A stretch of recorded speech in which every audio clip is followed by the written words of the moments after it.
Bismillahirrahmanirrahim. Assalamualaikum warahmatullahi wabarakatuh. Alhamdulillah, wassalatu wassalamu ala Rasulillah wa ala alihi wa sahbihi wa man wala.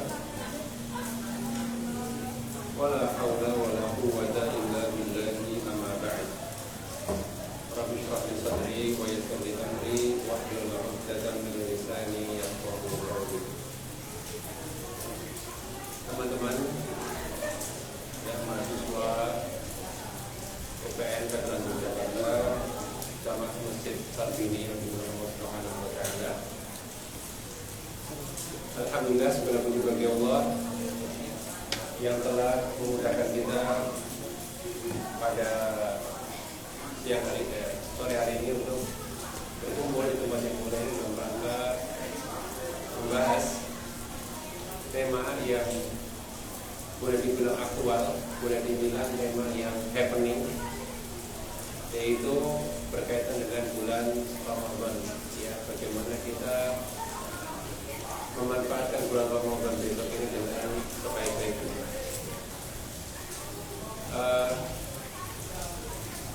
Tentu materi yang akan saya sampaikan ini adalah materi tahunan yang mungkin teman-teman juga sering mendengar, ya. Akan tapi tujuan kita bukan sekedar mencari ilmu, tapi memurojaah ilmu, ya. Karena ilmu itu butuh murojaah. Innamal ilmu bil murojaah. Ilmu itu harus dimurojaah, harus diulang kembali supaya bisa melekat. Seperti ini kalau kita mau menghafal apapun biasanya kan kita harus ulang-ulang, ya. Menghafal ayat juga harus kita ulang-ulang. Misalnya kita mau menghafal surat tertentu, pasti ayat tersebut kita ulang-ulang sampai hafal. Kemudian kalau beberapa bulan kemudian, beberapa tahun kemudian tidak pernah dihafal lagi, maka biasanya akan lupa. Maka begitulah ilmu yang kita pelajari ini. Boleh jadi pernah kita dapatkan, namun mungkin sebagian sudah kita lupa, sehingga kita perlu refresh kembali agar bisa ingat kembali, gitu ya. Baik, teman-teman yang dimuliakan Allah Subhanahu wa taala.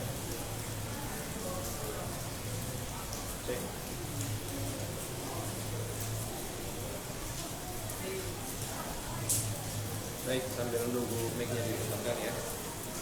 Atau nunggu mic-nya benar dulu.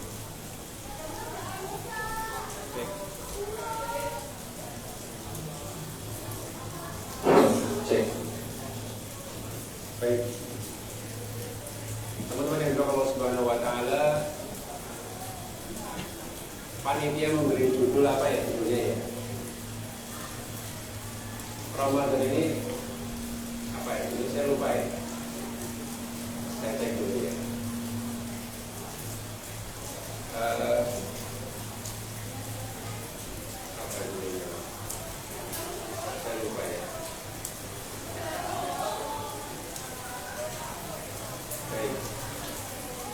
Ini adalah kapan engkau berbenah, ya. Kapan engkau berbenah kalau Ramadan saja engkau lalaikan, ya. Jadi ini sebagai pengingat bagi kita semua untuk tidak melalaikan bulan Ramadan, ya. Di antara bentuk keseriusan para salaf, para ulama terdahulu adalah mereka isi kepala mereka itu tidak pernah melupakan Ramadan, ya. Jadi yang ada di kepala mereka itu Ramadan tidak pernah terlupakan.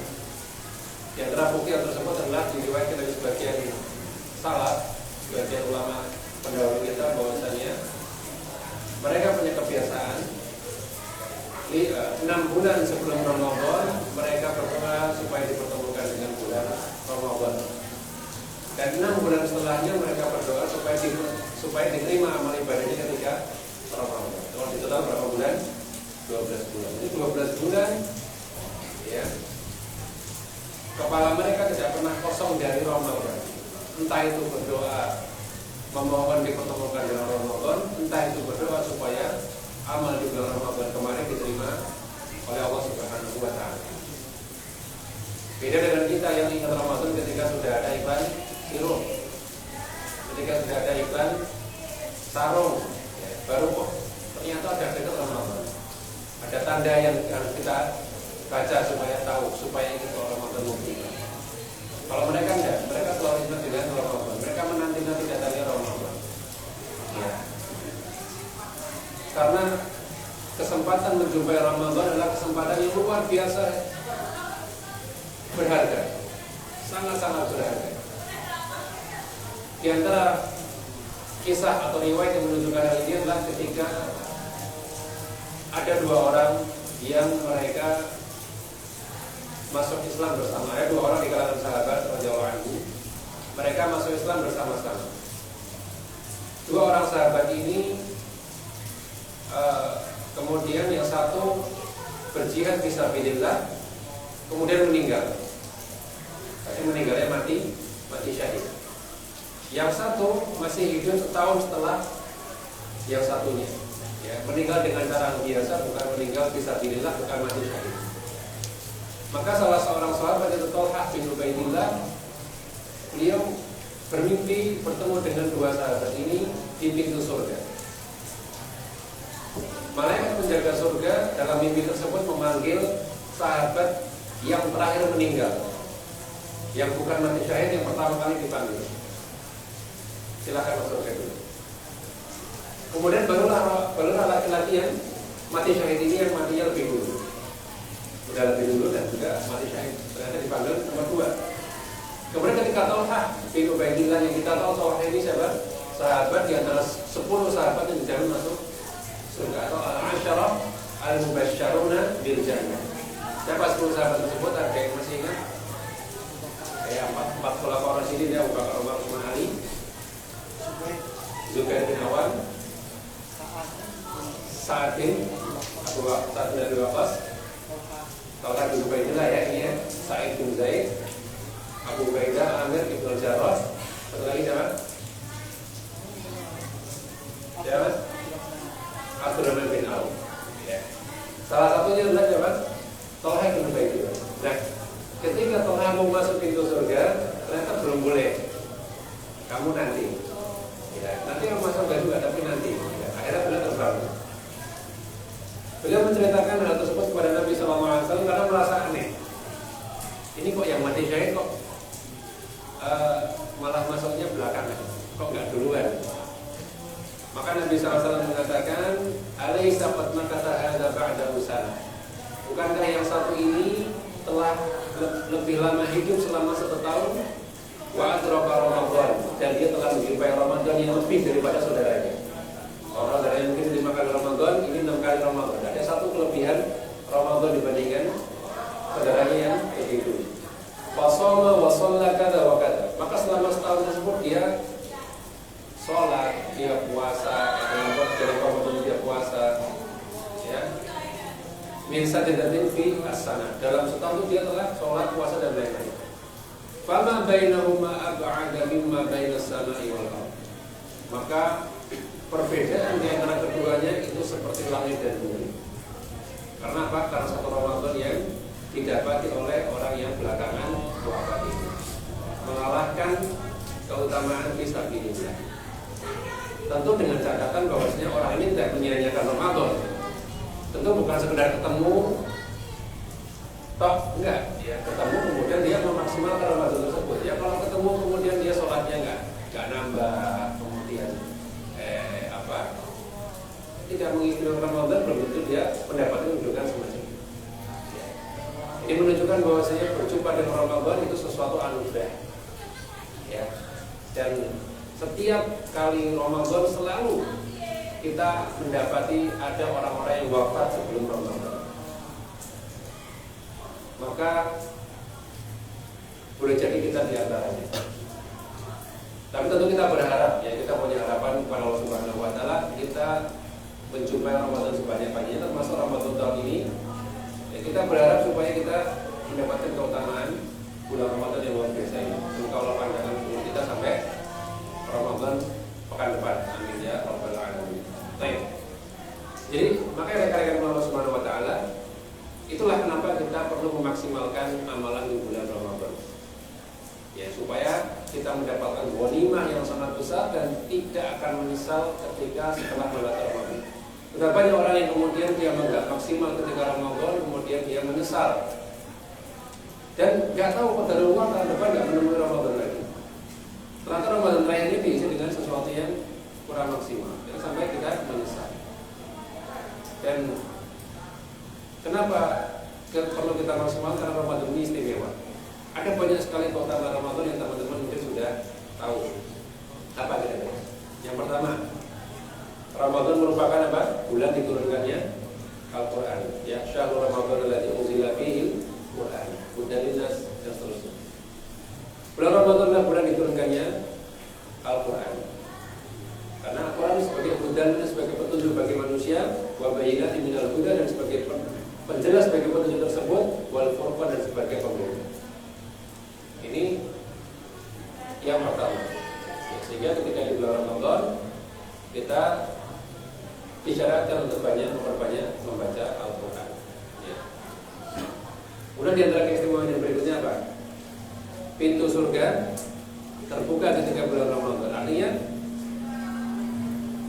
ketika Ramadan maka akan banyak sekali pintu-pintu ketaatan. Allah membuka lebar pintu-pintu ketaatan. Nabi SAW mengatakan, idza ja'a Ramadan futihat abwaabul jannah wa ghulqat abwaabun nar wa sufidatis syayatin. Ketika Ramadan tiba maka pintu surga akan banyak dibuka, pintu neraka ditutup, dan setan-setan dibelenggu. Ini merupakan kiasan atau penjelasan atau ungkapan dari Nabi SAW untuk menjelaskan bahwa amal kebaikan itu akan sangat dimudahkan. Banyak sekali pintu kebaikan. Mau sedekah gampang. Ya, orang mau puasa Anda traktir, itu pintu sedekah. Kalau di bulan-bulan biasa Anda harus mencari hari Senin dan Kamis, itu pun nggak semua orang puasa. Kalau Ramadan makan, tinggal siapapun lah yang sini makan bareng saya kasih makan, saya traktir, gampang ya. Sholat malam, biasanya kita sholat malam nggak mudah setiap hari. Kalau tarawih itu satu jenis dengan sholat malam, itu semua termasuk jenis sholat malam. Nah itu bisa kita setiap termotivasi untuk mengerjakannya setiap malam. Sedekah, tadi sedekah sudah ya, sholat, puasa, apalagi banyak sekali amal-amal juga. Dan pintu neraka ditutup. Artinya kemaksiatan sulit kita lakukan. Yang pertama tentu karena kita menghormati kesucian bulan Ramadan, pasti. Ya, pasti karena kita menghormati kesucian bulan Ramadan. Kita mau maksiat itu tetap ada rasa nggak enak, gitu. Ya nggak, benar nggak? Akan merasa lebih terkekang untuk berbuat maksiat. Dan apalagi puasa. Sebelum puasa itu, ya. Sufidati syaitan ketika bulan Ramadan, setan itu dibelenggu. Kenapa? Di antara kedua penafsiran sebagian ulama, kenapa kok puasa itu menghalangi maksiat? Kenapa kok setan itu maksudnya dibelenggu? Karena setan itu ya jadi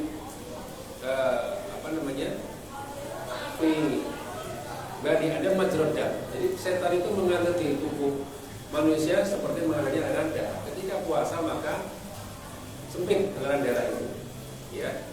Sehingga itu akan mempersulit gerak setan. Itu diantara penafsiran sebagian. Sehingga ini karunia Allah Subhanahu Wa Taala yang diberikan kepada kita di bulan Ramadan, di mana kita akan mudah beramal saleh dan sulit untuk beramal maksiat. Ya. Kemudian di antara keutamaan Ramadan apa? Terdapat malam Qadar, atau bahasa Arabnya Lailatul Qadar. Lailah artinya malam. Jadi kalau menggunakan yang tepat malam Qadar. Malam Lailatul Qadar, malam Qadar. Malam Qadar, kita tahu malam Qadar itu apa? Lebih baik daripada 1000 bulan.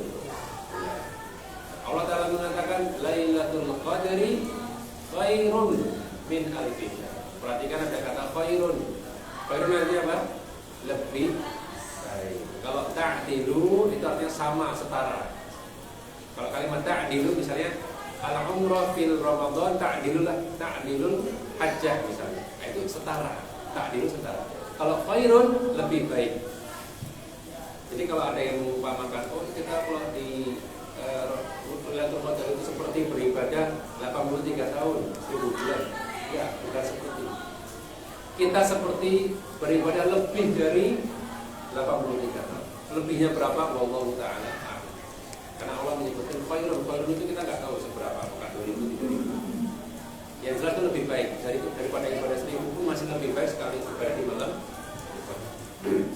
Mau dilewatkan nggak general Lailatul Qadar? Pasti nggak mau lewat ya. Pasti nggak mau lewat. Bahkan sebagian doa para imam ketika tarawih, ketika qunut ya. Ketika qunut mereka doanya apa? Salah satu di antara doa, la tahrimna lailatal qadar. Ya Allah, janganlah kau haramkan bagi kami untuk mendapatkan Lailatul Qadar. Coba nanti kalau kita siaran langsung ya, jam 11 malam kalau lihat Haromain TV, dalam dia siaran langsung tarawih. Dan nanti kalau sudah sebuah hari terakhir mereka akan kunut tuh. Kunut, di witirnya kunut, nanti lihat doanya kunut itu apa. Oh, doanya macam-macam nanti, ada doa untuk Palestina atau doa macam-macam.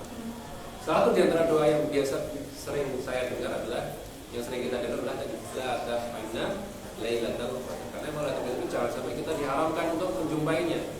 Kalau kita diharamkan, itu diharamkan dari kebaikan yang sangat banyak. Tapi siapa yang mendapatkan Lailatul Qadar, dia akan mendapatkan kebaikan yang sangat.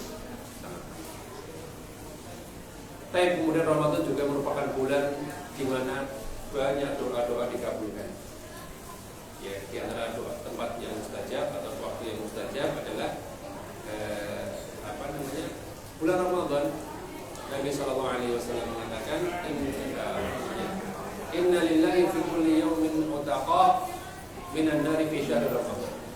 Allah Subhanahu wa taala setiap hari itu punya daftar orang-orang yang dibebaskan dari neraka di bulan Ramadan. Ada orang daftar ini setiap hari ini dibebaskan dari neraka.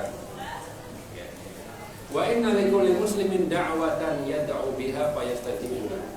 Dan setiap mukmin dia punya satu jatah ya, doa yang kalau dia berdoa dia akan dikabulkan oleh Allah Subhanahu wa taala. Ini di bulan Ramadan. Ya, dan Allah suka hamba yang berdoa kepadanya. Ya, ini bedanya Allah dengan makhluk. Makhluk kalau diminta terus bosan makhluk dan bahkan nggak suka. Apa sih ente minta terus? Itu kalau manusia.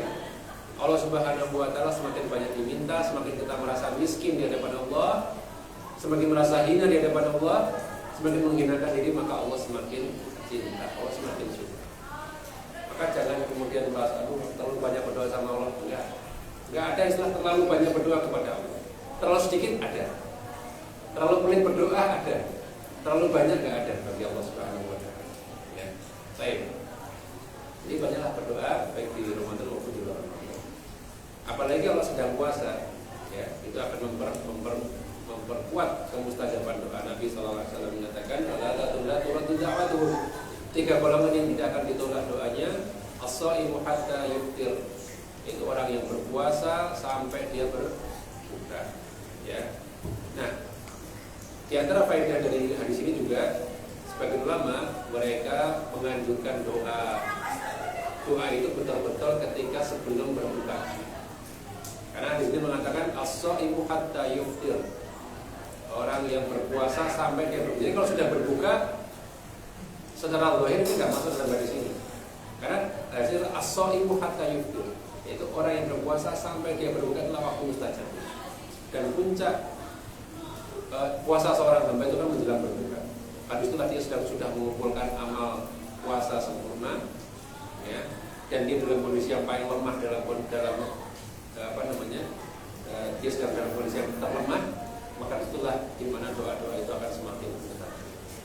Maka di antara waktu yang nanti perlu kita manfaatkan juga adalah sebelum buka, nanti berdoa sama Allah, berdoa menjelang maghrib kita berdoa, minta apapun yang kita mau akhirat boleh, dunia boleh. Tentu kita kalau mau beradab, kalau doa akhirat dulu mintanya. Rabbana atina fid dunya hasanah wa fil akhirati hasanah. Kita berdoa mau surga, mau ampunan, ya baru setelah doa-doa akhirat. Setelah itu doa-doa minta dunia, minta lulusan yang mudah, minta nilai yang bagus, minta jodoh yang soleha. Tentunya ya nanti. Kalau mau sekarang juga boleh, nggak dilarang sama ditolak ya. Tapi intinya kita boleh minta dunia ketika doa ya. Nah ini perlu dimanfaatkan. Yang kelima di antara keutamaan Ramadan adalah amal pahala kita akan dilipat gandakan. Pahala kita akan dilipat gandakan. Sebenarnya tidak ada dalil khusus tentang dilipat gandakannya amal di bulan Ramadan. Yang ada adalah beberapa ibadah itu dinyatakan pahalanya lebih besar, tapi hadis tersebut tidak menyebutkan semua ibadah. Yang mana contohnya misalnya umroh. Nabi SAW mengatakan, Inna umratan fihi ta'dilu hajjatan. Umroh di bulan Ramadan itu seperti haji. Kita tahu umroh sama haji lebih besar pahala haji. Berarti naik pahala umroh ini seperti pahala haji. Tapi itu untuk umroh, Nabi mengatakan begitu. Dalam hadis lain Nabi SAW mengatakan, kullu amal ibni Adam yudha'af al-hasanatu asyra amthaliha. Setiap amal ibadah itu nanti akan dilipat gandakan sama Allah kurang lebih 10 kali lipatnya. Amal apapun, di bulan apapun, di waktu manapun, itu Allah akan lipat gandakan. Sampai ila sabi'i mi'atin, ya. Sampai 700 kali lipat. Jadi terserah kalau kita semakin ikhlas, semakin mengikuti sunnah Nabi, nanti 10 itu bisa lebih lagi, bisa belasan, ratusan, ya. Sampai 700 kali lipat. Ya. Qala Allah Azza wa Jalla, kata Allah dalam hadis qudsi, illa shaum, kecuali puasa. Maka pelipat gandaannya itu terserah Allah. Ya, fa innahu li wa ana ajzi bihi.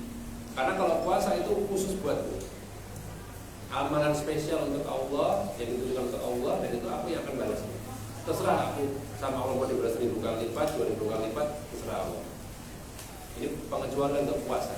Nah, namun walaupun dalam hadis disebutkan amalnya hanya umroh, puasa, namun kemudian sebagian ulama mengambil ini sebagai dalil bahwasanya amal yang lain pun akan dilipat gandakan. Sholat, kemudian sedekah, ya, insya Allah juga akan dilipat gandakan.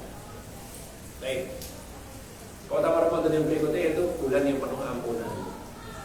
Sebenarnya semua bulan juga Allah pasti mengampuni dosa. Ya. Tapi Ramadan ini spesial.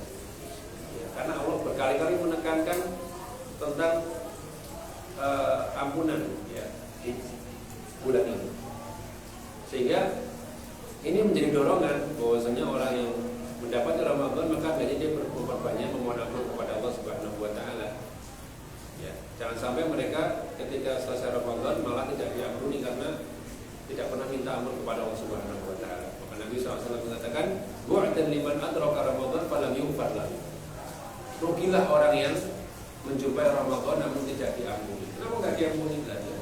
Tidak berhenti dari maksiat, tidak menghormati suci bulan Ramadan, bagaimana diampuni? Ya. Orang yang diampuni mereka yang mengisi Ramadan dengan sebaik-baiknya.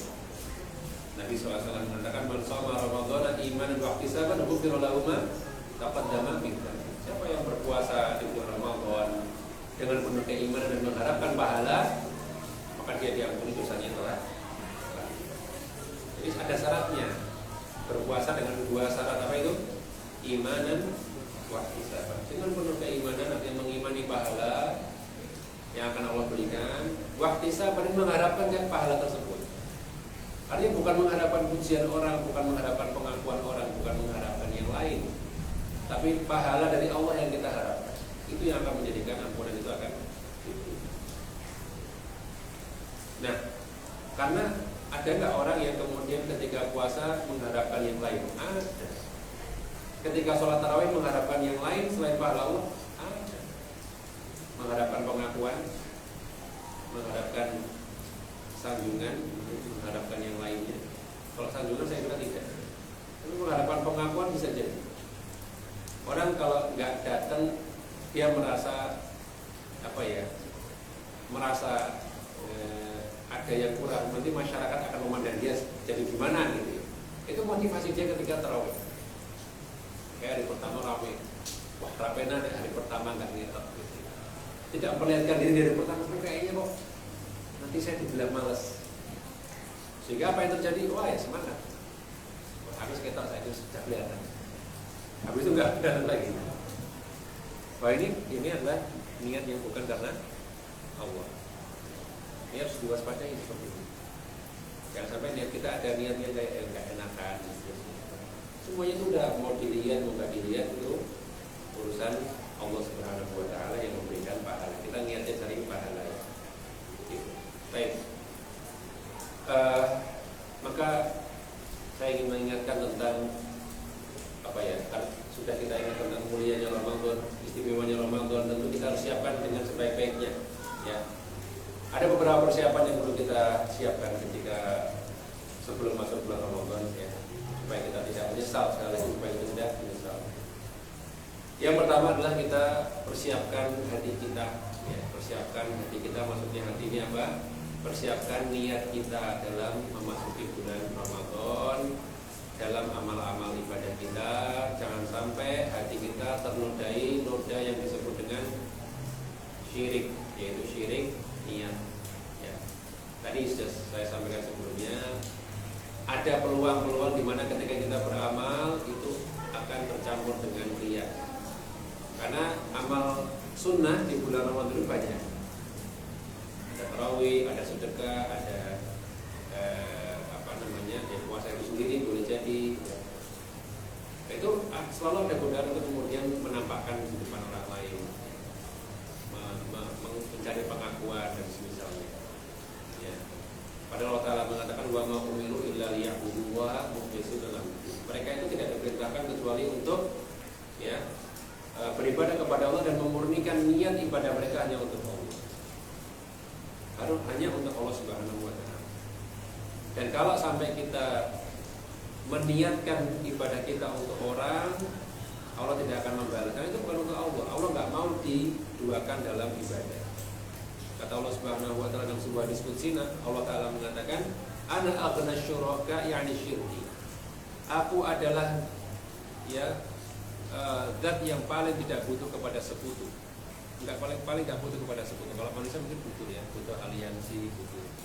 Kalau Allah zat yang paling tidak butuh dengan sekutu. Man 'amila 'amalan asyraka fihi ma'i taraktuhu wa syirka.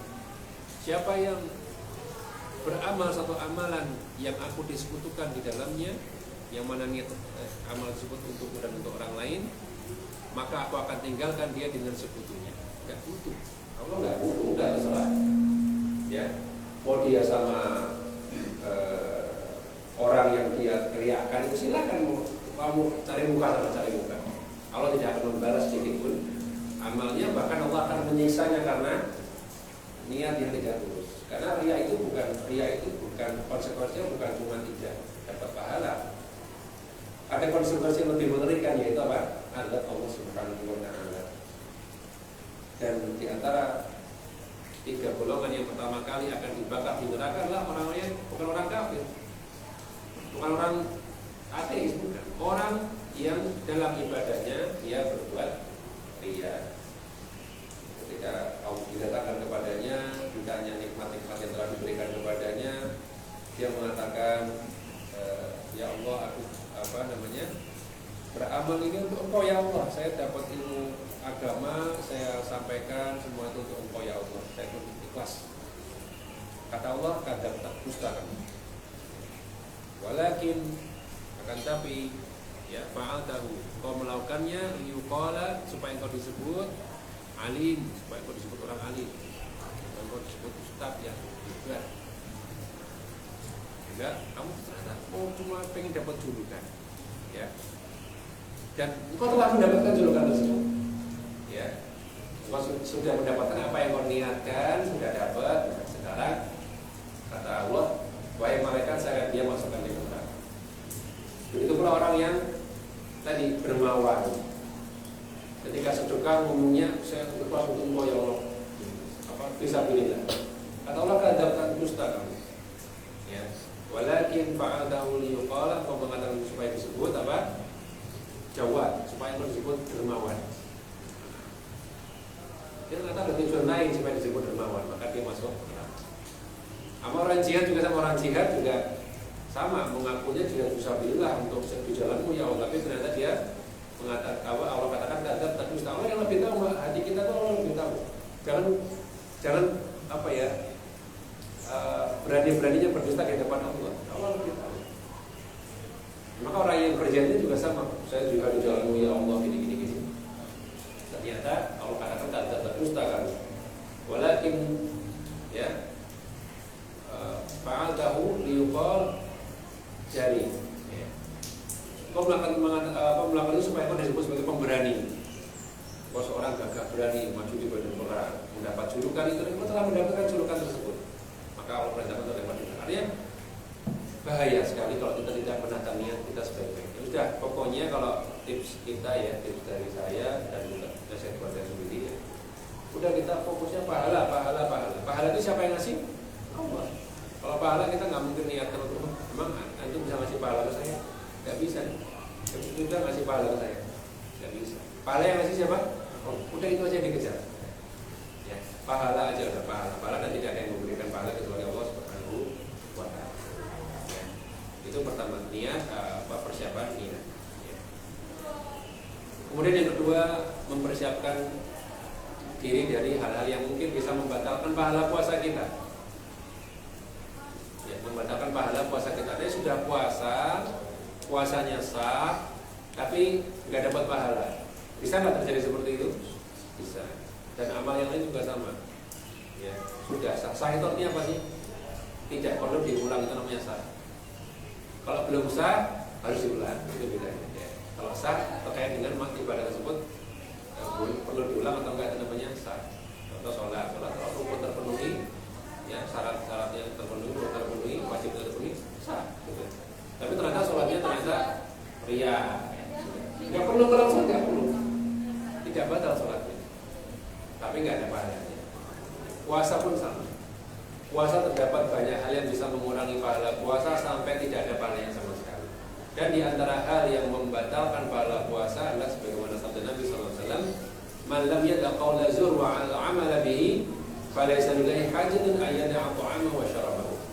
Siapa yang ketika puasa tidak bisa meninggalkan perkataan sia-sia dan perbuatan sia-sia, maka Allah tidak butuh dia meninggalkan makan dan minum. Allah nggak butuh, mau puasa mau lapar-lapar mau sampai pingsan nggak butuh Allah Subhanahu wa Ta'ala. Ketika apa? Ketika dia tidak bisa meninggalkan perkataan sia-sia. Apa itu perkataan sia-sia atau qaulul zur? Dosa-dosa lisan.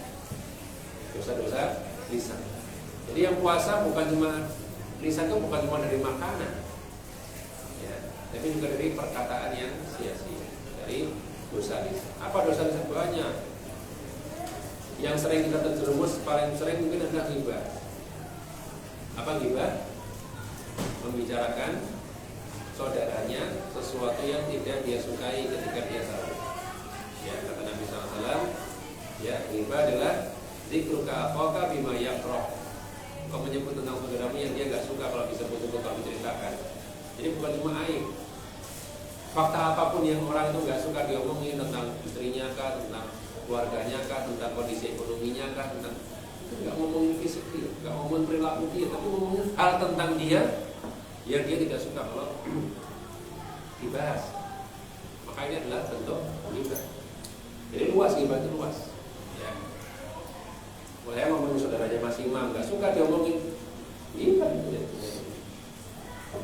Jadi ghibah ya, itu, dan ghibah itu uniknya adalah termasuk jenis memakan juga. Memakan apa? Memakan barang. Jadi orang itu kadang dia menahan diri dari yang halal ya, nggak makan air minum, nggak minum air putih, nggak makan nasi, halal semua dia. Tapi yang bangkai yang haram dia makan. Dengan apa? Dengan mulai kita kasih rem supaya kita kalau ngomongin yang bermanfaat. Termasuk namimah, ya, namimah itu ada domba. Namimah itu ada domba itu seperti apa sih? Ketika seorang ini dia membuat orang lain itu saling membenci satu sama lain, itu namanya namimah. Atau bahasa kita provokasi. Jadi ya, provokasi dia membuat si ini benci sama si itu, benci sama si ono gitu. Itu namanya namimah. Dan jangan dibayangkan namimah itu hanya ada di sekitar kita, hanya sekitar kita sesama temannya. Namimah itu mencakup siapapun, termasuk orang yang kita framing untuk supaya orang benci sama dia, sama aja. Biasanya itulah tokoh politik, pejabat negara. Ini yang sering kalau orang semangatnya terlalu tinggi, terlalu dahsyat tentang semangatnya, tapi tidak dibarengi ilmu, dia akan berbuat namimah seperti ini. Dengan cara apa? Dengan cara men-share berita-berita jelek tentang tokoh tersebut. Tokoh ini muslim, Apalagi mungkin tokoh ini adalah mungkin pemerintah yang harusnya kita jaga kehormatan, malah karena dia nggak suka, dia kemudian memposting, menyebarkan berita-berita yang nggak benar, atau bahkan yang benar pun nggak boleh ya, apalagi nggak benar tentang orang ini, menimbulkan kebencian daripada nggak suka sama sini. Ini namanya namimah. Itu haram. Nabi SAW mengatakan la yadkhulul jannata namam. Orang yang adu domba nggak akan masuk surga. Kafir dong? Enggak ya. Kalau Nabi mengatakan la yadkhulul jannah, itu bukan berarti kemudian kekal di neraka, tidak. Tapi dia tidak akan masuk surga ketika orang lain sudah masuk, dia belum masuk surga. Kalau belum masuk surga, berarti di mana tempatnya? Tidak. Jadi bukan berarti nggak akan masuk surga sama sekali, tidak. Nanti kalau dia muslim pasti masuk surga. Cuma telat, ribuan tahun berikutnya baru masuk. Gitu ya. Ahqobah kata Nabi, kata Allah, ahqobah, apa namanya? Hukum-hukum atau hukum itu bisa 80 tahun. Kalau berhukum berarti kelipatan 80 tahun, ya bisa bayangkan sendiri. Lah yang apa namanya? Dalam suara tadi. Ahqobah itu apa? Surat ini ya, surat juz 30 kan? Ingat nggak lu? Ya, nah itulah Ahqobah ya. Ya itu bertahun-tahun dia di neraka ya, karena modelnya berkelipatan gitu kalau di neraka itu. Nah, jadi intinya ancamannya luar biasa. Mau ghibah juga ancamannya luar biasa ya. Namimah juga ancaman luar biasa.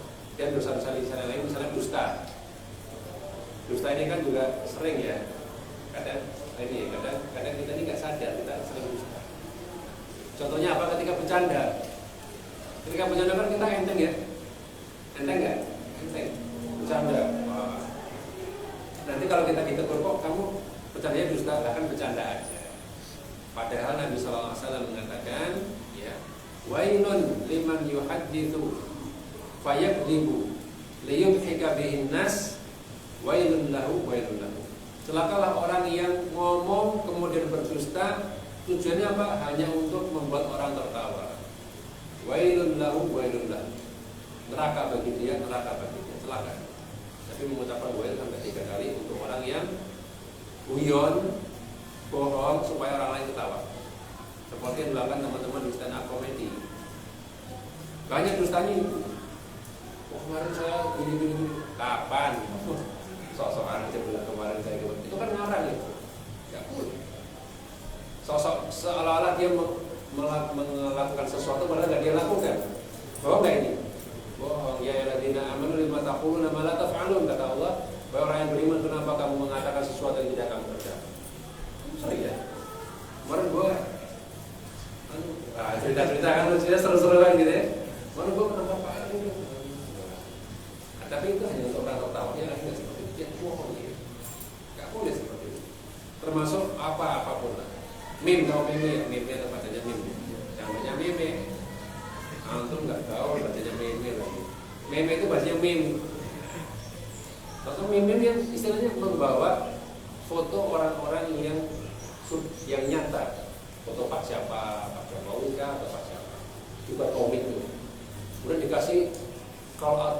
Kalau apa ya, omongan gitu ya. Dia soal dia ngomongin dusta nggak itu? Dusta nggak boleh. Lucu sih lucu ya. Tapi mau nggak lucu tapi dikasih wair sama Nabi SAW? Nggak mau. Dikasih wair nggak, puasanya nggak dapat pahala. Nggak mau. Udahlah nggak usah aneh-aneh. Kalau kita mau bercanda yang jujur, yang banyak cara bercanda. Nabi SAW sudah mencontohkan berbagai jenis cara bercanda yang jujur. Nabi itu pintar.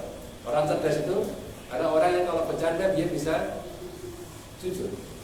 Karena kalau cuma dusta-dusta gitu banyak yang bisa. Tapi kalau yang sambil jujur itu hanya satu. Nabi SAW contoh bercandanya gimana?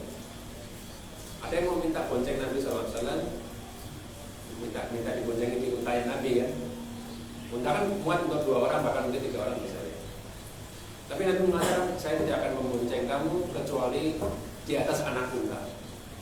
Dia bingung. Kuat kali kalau anak unta gitu ya. Wahai Rasulullah, di mana anak unta? Masih kecil, di mana kuat? Loh, bukankah setiap unta adalah anak dari unta? Benar nggak? Unta dewasa pun anaknya unta bukan? atau dia dari batu. Ya, bisa aja kalau di zaman Nabi Soleh ya. Tapi unta bahasa anaknya unta. Oh iya, oke. Bercanda tapi lucu kan? Dan lain sebagainya, ada banyak contoh, tapi tidak seperti. Tapi dia hati-hati dengan bohong, ya. Yang dihindari, termasuk jokes meme itu hati-hati. Lihat meme-nya kayak gimana, meme-nya lucu dan jujur nggak apa-apa, insya Allah. Tapi kalau meme-nya dusta, hati-hati. Karena Alkitabatu lisanul thani. Tulisan tangan itu seperti lidah yang kedua. Ya sama hukumnya, ngomong dengan nulis itu sama. Forward juga sama. Forward itu pakai tangan ya. Walaupun bukan kita yang bikin, tapi kita forward, kita teruskan juga nanti kena hukum. Hati-hati dengan hal yang seperti itu. Baik. Kemudian yang terakhir ya, persiapan yang ingin saya sampaikan di sini adalah yaitu persiapan ilmu. Ya. Ini kan sudah setahun yang lalu ya, puasa Ramadan kan setahun yang lalu. Artinya teman-teman mungkin di antara teman-teman ada yang sudah lupa materi-materi Ramadan ya, tentang dari awal nih, dari mulai bagaimana cara kita memasuki bulan Ramadan. Itu kan ada ilmunya. Cara kita masuk Ramadan gimana? Apakah kita perlu lihat hilal? Atau gimana? Atau cukup pakai hisab? Nah itu kan ada ilmunya ya, ada ilmunya. Dibahas dalam kitab-kitab fikih tentang kalau misalnya terjadi perbedaan antara satu ulama dengan orang yang lain tentang awal bulan Ramadan, mana yang kita ikuti? Mana yang kita adalah pemerintah. Kenapa? Karena pemerintah yang diberikan wewenang untuk kemudian menjalankan puasa. Di mana Nabi SAW mengatakan as-shaumu yauma tasumun wal adha yauma wal fitru yauma tuftirun wal adha yauma tutafun. Puasa adalah hari di mana kalian semua berpuasa. Dan Idul Fitri adalah hari di mana semua orang berbuka. Dan Idul Adha adalah hari di mana semua orang menyembelih. Artinya semua itu adalah ibadah jamaah, ibadah sosial, bukan sendiri-sendiri. Bukan kemudian saya lihat jalan sendiri, saya mau sendiri, mau sholat sendiri. Maksudnya bareng-bareng. Untuk mewujudkan bareng-bareng itulah kemudian kita menyatukan di atas naungan pemerintah. Pemerintah yang paling berhak. Nabi SAW mengatakan ya ayyuhalladzina amanu atiiullah wa atiiur rasul wa ulil amri. Taat Allah, taat Rasul wa ulil amri. Pemerintah di antara kalian. Sudah jelas ini. Ya. Kalau ada perbedaan, ikut pemerintah. Kecuali pemerintah, misalnya nih ya, ini kasus yang sangat jarang sekali. Ya, kecuali kita sendiri, kita melihat hilal secara yakin sendiri, maka boleh kita puasa sendiri tanpa mengajak orang lain. Mengajak orang lain pun kalau sesama, kalau dia percaya sama kita, boleh ikut puasa bersama kita, tapi tidak untuk kemudian disampaikan secara publik, karena itu akan istilahnya mengacaukan, ya, mengambil sesuatu yang bukan hak dia. Artinya pemerintah yang mengumumkan pemerintah. Nabi juga kalau ada yang melihat hilal, laporan Nabi baru mengumumkan. Bukan dia mungkin dia tidak mengumumkan sendiri. Dia bilang kepada Nabi tanya, kamu pasti bahwasanya tiada sembahan selain Allah, bahwa Muhammad Rasulullah. Iya, saya bisa sebagai Muslim. Maka kesaksian dia itu mencukupi untuk semua. Jadi maka Nabi terima dan Nabi umumkan. Tapi kita selalu lewat Nabi, bukan dia sendiri. Jadi inilah yang supaya kita bisa benar dalam memulai puasa. Kemudian juga ilmu tentang puasa itu sendiri ya. Siapa yang diwajibkan puasa, siapa yang tidak wajib, ya itu juga perlu kita pelajari ya. Kalau saya sih yakin teman-teman sini semuanya pasti wajib puasa ya. Ada nggak wajib nggak? Siapa tahu ada yang gila. Kalau gila nggak akan di sini. Intinya tentu kita perlu tahu ya beberapa hal berkaitan dengan puasa ya. Puasa yang dulu.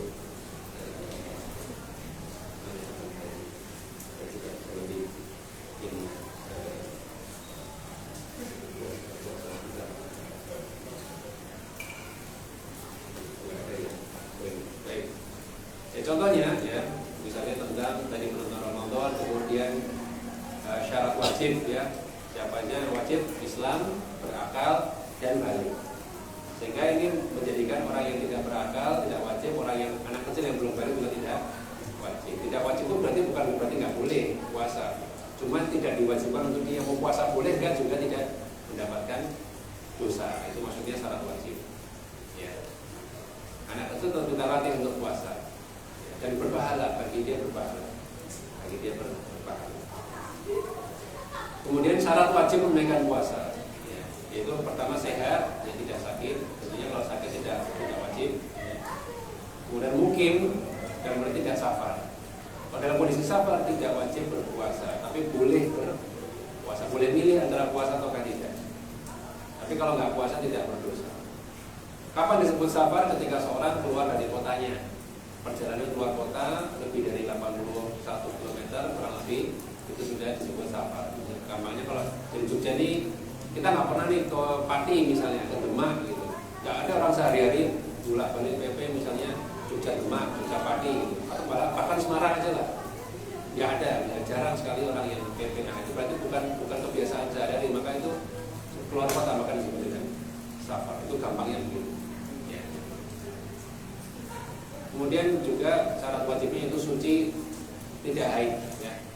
Bagi yang haid tentunya tidak sah, bahkan tidak sah puasanya. Kalau ada pun syarat sah puasa tentu suci, ya, bagi wanita suci dari haid atau nifas. Kemudian niat. Nah, kenapa niat disebut syarat? Kenapa niat tidak termasuk rukun? Apa bedanya syarat dengan rukun? Syarat itu sesuatu yang di luar ibadah. Syarat sesuatu yang di luar ibadah. Kalau rukun sesuatu yang bagian dari ibadah. Contohnya syarat sholat itu adalah wudhu. Wudhu termasuk sholat ya wudhu? Enggak. Tapi kalau orang nggak wudhu, nggak suci, bisa sholat nggak? Nggak pakai namanya syarat. Sesuatu yang di luar sholat. Tapi yang namanya rukun sholat itu perbuatan sholatnya, mulai dari niat, takbiratul ihram sampai salam itu rukun. Paham ya? Itu syarat. Oleh karena itu kenapa niat dalam masalah puasa disebut syarat? Karena apa? Karena dia terletak di luar ibadah puasa. Karena dia dilakukan sebelum memulai puasa, yaitu di malam harinya atau paling enggak pas sahur. Dan tidak sah ketika niatnya di tengah-tengah setelah fajar, nggak sah. Ya, maka niat itu dilakukan sebelum itu, karena maka itu disebut sebagai syarat. Apakah harus setiap malam ataukah boleh dirapel di awal bulan? Jawabannya boleh dirapel. Menurut pendapat yang lebih kuat boleh dirapel dari awal bulan, sehingga kalau kita misalnya nih habis tarawih tidur bangun-bangun pada subuh, sah nggak puasa? Sah, karena bukan niat, walaupun niatnya sudah dirapel di depan. Ya, baik. Kalau yang disebut dengan rukun puasa baru perbuatan menahan dirinya itu yang disebut dengan rukun. Dia mau nggak sahur nggak apa-apa, sahur bukan rukun. Dia bangun pada subuh juga nggak apa-apa. Tapi dia harus menahan diri dari situ sampai maghrib. Ya, itu namanya rukun puasa. Nah, baru kemudian kita bicara soal apa? Sunnah-sunnah puasa. Ya, sunnah-sunnah puasa ini banyak. Yang pertama tentu sahur. Ya, sahur itu sunnah. Lebih sunnah lagi kalau kita akhirkan sahurnya. Akhirkan itu maksudnya gimana? Kita mepetkan dengan fajar. Maka dia disebut sahur, orang yang makan jam 12 malam itu bukan sahur. Suhur ya dalam bahasa Arab itu artinya sepertiga malam terakhir itu sahur. Ada yang mengatakan sepertiga malam terakhir. Kenapa? Kalau Allah mengatakan wa bil asharihum yastaghfirun, dari waktu sahur mereka meminta ampun kepada Allah. Nah, itu waktu-waktu yang mustajab untuk berdoa kepada Allah. Berarti waktu yang mustajab sepertiga malam terakhir. Ya, itu sahur. Jadi kalau sepertiga boleh kita hitung mulai jam 2 lah. Ya, kalau kita ambil pendapatnya sepertiga malam terakhir. Kalau kita ambil pendapat yang seperenam ya jam 2 belum, jam 3 paling. Jam 3-an, setengah 3 lah. Setengah 3 itu sudah masuk. Kemudian di antara bentuk yang perlu kita perhatikan juga, kita nggak perlu menahan diri untuk makan ketika imsak, ketika jatuh imsak. Ya. Imsak itu hanya peringatan aja. Imsak jadikan sebagai peringatan untuk mempercepat makan, tapi jangan jadikan sebagai dalil untuk menyetop makan, jangan. Apalagi imsak 10 menit udah dapat satu kali makan itu. Ya. Kalau waduh udah imsak nih nggak makan macam sempet banget untuk apalagi kalau imsaknya beda sudah 10 menit. Apalagi imsak kadang 15 menit ya. Atau imsak ada yang juga 5 menit. Itu intinya mempercepat aja. Dan untuk kehati-hatian jangan ambillah mepet-mepet itu sekitar 10 menit 2 menit aman. Sudah termasuk melahirkan. Kemudian berbuka yaitu juga sunnah, dan lebih sunnah lagi itu menyegerakan. Begitu ada langsung ta'jil ya. Dari kata ajala yu'ajilu ta'jil yang dia mempercepat.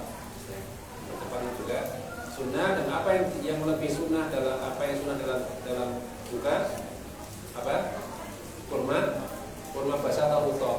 Ya, kalau ada yang umroh mulai yang model kayak kematangan ya, kayak kurma kematangan itulah utuh. Ya. Manis sekali, manis dan seger, masih ada flavor kurmanya, masih ada rasa kurmanya. Itu namanya kurma utuh. Nah kalau kurma-kurma yang dijual di Indomaret, di Alfamart, yang itu yang udah coklat-coklat leket-leket itu kurma kering namanya. Ya, namanya tamar. Tamar juga sunnah, tapi lebih sunnah utuh dulu, yang lebih sunnah baru tamar. Kalau tamar nggak ada pakai air, ya itu sunnah. Kemudian sunnahnya lagi apa? Doa sebelum berbuka puasa. Ya. Ada 2 jenis doa. Yang pertama doa bebas yang tadi saya sampaikan di awal. Yang kedua doa yang diajarkan Nabi SAW setelah buka. Nabi SAW mengatakan apa? Zahabal dhama'u wa qallatil hurufu wa tabatal ajru insyaallah. Telah basah urat-urat, ya. Telah hilang dahaga. Zahabal dhama'u, telah hilang dahaga, wa qallatil hurufu, telah basah urat-urat, wa tabatal ajru, dan telah ditetapkan pahala insyaallah. Itu doa yang dibaca ketika memang sudah masuk makanan. Kalau belum masuk, relevan nggak? Telah basah urat-urat, padahal belum minum. Maka itu dibaca setelah ini ya, setelah buka. Lebih sesuai dengan isi doanya. Kemudian yang terakhir juga yaitu memberi makan orang yang berbuka, jadi mengundang teman-temannya dibayarin makan. Itu juga atau dibagikan kurma. Jadi itu sudah menjadi pahala. Nabi SAW mengatakan manfaat kalau saiman karena lagu siapa yang memberi makan orang yang berpuasa maka dia mendapatkan pahala min ghairi ayyan qusah min ajrihi syai', tanpa mengurangi pahala orang yang diajak buka tersebut. Artinya pahalanya double jadinya. Dia dapat pahala puasa, kita juga dapat pahala puasa dia. Ya. Baik, itu beberapa sunnah ya. Kemudian ada namanya pembatal pahala puasa yang kita sebutkan ya, pembatal pahala puasa adalah kata-kata kotor dan juga maksiat secara umum juga bisa mengurangi pahala puasa. Yang terakhir itu pembatal puasa ya. Pembatal puasa apa aja? Makan minum dengan sengaja. Kalau sengaja batal nggak? Sengaja batal. Kalau nggak sengaja nggak batal. Kalau sengaja membuat supaya tidak sengaja batal. Misalnya sengaja ngantongi supaya lali, supaya ada kesengajaan. Muntah dengan sengaja. Seperti apa sih muntah dengan sengaja? Memasukkan sesuatu ke mulut kemudian bisa muntah. Itu juga batal. Nah, haid dan nifas tentu orang yang haid otomatis batal. Keluar mani dengan sengaja. Ya, dengan sengajanya kalau mimpi basah tidak batal. Mimpi basah tidak batal. Yang batal ketika sengaja, baik itu dengan berhubungan badan atau dengan istimna atau onani, ini akan membatalkan puasa. Kemudian jima, yaitu berhubungan badan seperti suami istri, dosa besar, bahkan macam membatalkan tapi membayar kafarah. Dan di antara pembatal yang tidak banyak dijalankan adalah merokok. Kenapa merokok membatalkan puasa? Karena merokok itu adalah zat padat di situ, asap. Asap itu padat, sesuatu yang padat masuk.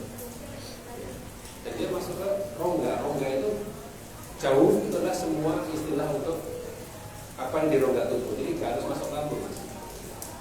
Masuk paru-paru itu jauh namanya, dan itu membatalkan puasa. Jadi ada dengan yang mungkin masih merokok, kalau memberikan hidayah itu sudah bertobat.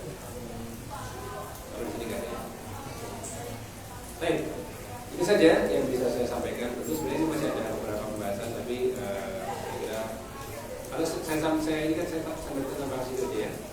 Rukhsah yang dibolehkan dalam puasa adalah yang pertama lupa makan minum. Ya, lupa makan minum itu rukhsah, artinya tidak membatalkan. Tapi jangan disengaja lupa ya. Baik. Yang kedua mengakhirkan mandi junub. Jadi kalau kondisi junub itu tidak membatalkan puasa. Sekalipun junubnya karena mimpi, karena mungkin memang sudah suami istri, tapi junub. Kemudian mandinya setelah subuh itu boleh, tidak masalah. Karena puasa tidak disyaratkan dalam kondisi suci dari hadas, tidak ada salah seperti itu dalam puasa. Jadi silakan kalau junub karena mimpi atau pada yang lain, nggak usah buru-buru, subuh harus mandi dulu, nggak harus mandi dulu. Yang penting antum makan dulu, sahur selesai, nanti subuh azan mandi nggak apa-apa, tidak merupakan syarat. Kemudian boleh mandi ketika puasa, ya, artinya supaya seger, kalau kepanasan boleh mandi, tidak masalah, tidak hukum. Kemudian ada rukhsah bagi orang-orang yang sudah tua, orang yang sakit, orang yang belum menyusui, ada rukhsah. Ya. Ini saja yang bisa saya sampaikan pada sore ini, semoga bermanfaat. Karena saya ada agenda di tempat lain ya, saya tidak bisa. Dan juga mohon maaf tidak bertanya juga mas ya, karena saya pepetkan betul. Ya semoga kita termasuk orang-orang yang sudah betul-betul bersiap untuk Ramadan ya, jangan sampai menyesal. Dan termasuk saya juga ya, saya termasuk orang yang pertama kali mendapatkan nasihat saya sendiri tentunya ya, apa yang saya sampaikan tadi itu pertamanya buat saya, kemudian kepada teman-teman sekalian. Semoga Allah berikan kemudahan kepada kita, semoga Allah sampaikan kita pada bulan Ramadan. Amin. Itu saja yang saya sampaikan. Semoga berbuat subhanallah wa bihamdihi. Assalamualaikum warahmatullahi wabarakatuh. Waalaikumsalam.